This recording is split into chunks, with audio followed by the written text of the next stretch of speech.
ما اگر کانالمون رو با استفاده از سرویس گوگل ادز یا همون قابلیت پروموت که داخل پنل یوتیوب استودیو وجود داره تبلیغات کنیم، این به نفع کانالمونه یا میتونه بهمون ضرر بزنه؟ چون شنیدیم که اگر شما برای کانال تبلیغات بکنی این باعث میشه که داخل الگوریتم یوتیوب دیگه نتیجه نگیری، بعد از اون مجبور باشی برای اینکه کانالتو بیاری بالا مداوما تبلیغات بدی و این استراتژی یوتیوبه که بتونه از شما پول بیشتری دریافت بکنه. این قضیه صحت داره یا نه که میخوام توی این ویدیو کامل براتون توضیح بدم که بتونید تصمیم درستری بگیرید. ببینید همونجوری که در جریان هستید شما میتونید که ویدیوهای خودتون رو روی یوتیوب تبلیغ بکنید که خب از قبل هم این قابلیت وجود داشت. قابلیتی هستش که شما میرید یه دونه اکانت گوگل ادز میسازید و بعد میتونید یکی از ویدیوهای خودتون رو انتخاب بکنید، یه کمپین تبلیغاتی درست بکنید، یه هزینه‌ای پرداخت بکنید و ویدیوتون رو تبلیغ بکنید. این تبلیغات کجاها نمایش داده میشه؟ یا اول و وسط ویدیوی دیگرانه، مثل همین ویدیویی که الان از من دیدید اولش تبلیغ پخش شد. این تبلیغ میتونه تبلیغ کانال شما باشه. این تبلیغ میتونه وسط ویدیو هم پخش بشه. یا اینکه موقعی که کسی داره یه ویدیو رو تماشا میکنه تو اون ستون کناری اولین ویدیویی که اون بالا میاد خیلی وقتا هزینه کرده و به شکل تبلیغات ویدیوش اونجا قرار میگیره و تامنیلش رو شما میتونید ببینید. یا اینکه تو صفحه سرچ دارید یه چیزی رو سرچ میکنید، نتایجی که اون بالا میاد بعضا زیرش نوشته شده که اسپانسریه یا تبلیغاتیه که میاد اون بالا قرار میگیره. یا حتی بعضی موقع تو صفحه اول یوتیوب اولین ویدیویی که بالا سمت چپ هست اگر محیطتون رو انگلیسی بذارید یه وقتی زیرش نوشته شده که این اسپانسر یا تبلیغه. این جاها ویدیوی شما میتونه نمایش داده بشه. طبیعتا برای این قضیه باید هزینه بکنید. منتها الان بحثمون سر این نیستش که تبلیغات بکنیم یا نکنیم. بحث سر اینه که اگه این کارو انجام بدیم به ضرر کانالمون تموم میشه با توجه به این چیزایی که شنیده شده. نه، حقیقتش اگه بخوام صریح و واضح برای شما توضیح بدم، نه، تبلیغات کردن به کانال شما لطمه نمیزنه. اصلا الگوریتم یوتیوب یه کاری انجام میده، تبلیغات یه کار دیگه انجام میده. الگوریتم یوتیوب که خب اگر ویدیو منو دیده باشید در موردش زیاد صحبت کردیم. به عنوان مثال ویدیو شما اگه تامنیل خوب داشته باشه، تیتر جذاب نوشته باشید، طبیعتا CTR یا کلیک ثرو ریت یا نرخ کلیک شما بالا میره. مردم کلیک میکنن میان داخل ویدیو. حالا اگر ویدیو شما ریتم خوبی داشته باشه، هوک خوبی براش آماده کرده باشید که برای هوک من یه ویدیو دارم که توی قسمت دیسکریپشن براتون میذارم، اون قلاب اول ویدیو خوب باشه، آدما رو نگه داره و همینطور ریتم ویدیو شما خوب باشه که اون نمودار ریتنشن یا ریزش کاربرتون یا اون نمودار نگهداشت کاربر شیبش ملایم باشه، برای اونم باز ویدیو دارم توی دیسکریپشن هست. اگر اینها خوب باشه توی الگوریتم شما میتونید رتبه خوبی به دست بیارید. ولی اصلا این قضیه نیستش که اگر من تبلیغ بکنم الگوریتم بگه او این آدم داره هزینه میکنه پس بذار من پیشنهادش نکنم بیاد به ما بیشتر پول بده. نه، این کار رو اصلا یوتیوب نمیکنه. اتفاقا اخیراً کانال کریتور اینسایدر در مورد همین قضیه هم مردم زیاد سوال پرسیده بودن و این رو اومدن توضیح دادن که من با زیرنویس فارسی براتون میذارم.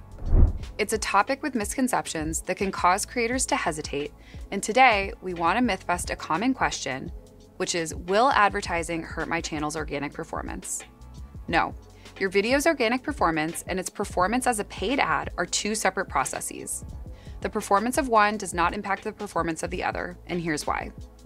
Organic performance is determined by how the platform's algorithm recommends your video to viewers based on factors like watch time, engagement, and audience retention. This is your video's word-of-mouth reach, determined by the quality of the content itself.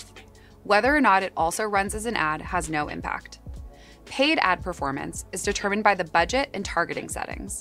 Either you, via Promote, or a brand pays to get your video in front of a new targeted audience that your channel might not have reached on its own. It's worth noting that when you view your aggregated performance metrics in YouTube Analytics, including both organic and paid, you may see lower numbers in audience retention and click-through rate. This is because the goal of advertising is often to get content in front of new audiences, which may engage at a lower rate than your core organic audience. خب این تیکه فیلم رو هم دیدید که تیم یوتیوب هم میگه نه ما این کار رو نمی‌کنیم. عملا موقعی که شما تبلیغات می‌کنید دارید ایمپرشن بالاتر به دست میارید. شما موقعی که در حالت عادی فعالیت کنید روی یوتیوب یا ویدیو رو بذارید، این ویدیو یه ایمپرشنی میگیره. ایمپرشن چیه؟ نمایش تامنیل شما تو همون جاهایی که بهتون گفتم. هر بار که نمایش داده بشه یه دونه عدد ایمپرشن شما اضافه میشه. موقعی که کانالتون کوچیک باشه ویدیو شما ایمپرشن پایینی داره، مثلا 500 تا 1000 تا 2000 تا. کانال که بزرگ بشه ایمپرشن میره بالا. مثلا خیلی از ویدیوهای من بین 150,000 تا بالای 1.5 میلیون ایمپرشن میگیره و به افراد مختلف نمایش داده میشه روی هوم پیجشون و تو سایت بار و قسمت‌های مختلف. موقعی که شما کانالتون کوچیک باشه همونطور که بهتون گفتم ایمپرشن پایینه، شما عملا پول میدی این ایمپرشن رو میبری بالاتر و با هزینه کردن این تامنیل شما جای مختلف نمایش داده میشه. هیچ ربطی به عملکرد الگوریتم اصلا نداره، فقط محبت. اینجا یه چیزی داره که اگر اون رو رعایت نکنید امکان داره به خودتون لطمه بزنید. اونم تقصیر یوتیوب نیست، تقصیر خودتونه. موقعی که شما کمپین تبلیغاتیتون رو تعریف میکنید باید کمپین به شکل درستی تعریف بشه. شما میتونید مشخص کنید که این ویدیوی من مثلا به مردم این کشور نمایش داده بشه، جنسیتشون این باشه، رنج سنیشون این باشه، به این موضوعات علاقه داشته باشن. بیاید فیلترهای متعدد تعریف بکنید که یه گروه خاصی رو انتخاب بکنید که تبلیغ به اونها نمایش داده بشه. ولی بعضیا به خاطر اینکه هزینهشون کم بشه یک کلمه کلیدی انتخاب میکنن، میگن هر کسی این کلمه کلیدی رو مثلا سرچ کرد یا خوشش اومده از این مپس ویدیوی من رو به اون آدما نمایش بده. خب این امکان داره به ضررتون تمام بشه. مثال برای شما بزنم. فرض بگیم که شما یک کانال آشپزی دارید. حالا این کانال آشپزی قرار بازدیدش بیشتر از اروپا و آمریکا باشه، یعنی هدفتون آدمای اونجا هستش و داخل کانالتون هم یه دونه ویدیو دارید که مثلا یه غذای شرقی صاف هم میرید روی همین غذایی که مربوط به کشور شرقی تبلیغ میدید، ولی مشخص نمی‌کنید که بینندتون قرار از اروپا و آمریکا باشه. فقط میزنید اسم این غذا رو هر کسی سرچ کرد یا این رو اگر خوشش اومد این رو بهش نمایش بده، امکان داره ویدیو شما بره رو هوم پیج کلی آدم از هندوستان، پاکستان، نپال که خب اینها حتی امکان داره ویدیو شما انگلیسی باشه، استفاده مفیدی نتونن از ویدیو شما بکنن، بیان ناخونک بزنن از ویدیو برن بیرون، بازش کنن 10-15 ثانیه نگاه کنن ببندنش. اینجا به ضرر شما تمام میشه. اولا که مخاطبی رو جذب کردید برای خودتون که اصلا مناسب شما نیستش. دوما با توجه به اینکه الگوریتم این دیگه براش مهمه که آدما ویدیو رو باز میکنن، بخش زیادی ازش رو ببینن و آدمایی که از تبلیغ اومدن بخش زیادی از ویدیو شما رو نگاه نکردن، ویدیو شما رو خیلی سریع بستن. این میتونه توی الگوریتم به شما ضربه بزنه. پس تعریف کردن کمپین خیلی چیز مهمیه. باید به شکل درست این کار رو انجام بدید و از مجموعه که این کار رو انجام میده بخواید که ویدیو شما رو مقابل آدم مناسب که هدف شما هست قرار بده. اگر به این شکل تبلیغات بکنید به ضرر شما تموم نمیشه.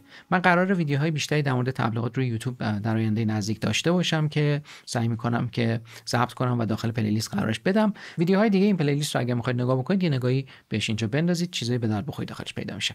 خدا نگهدار.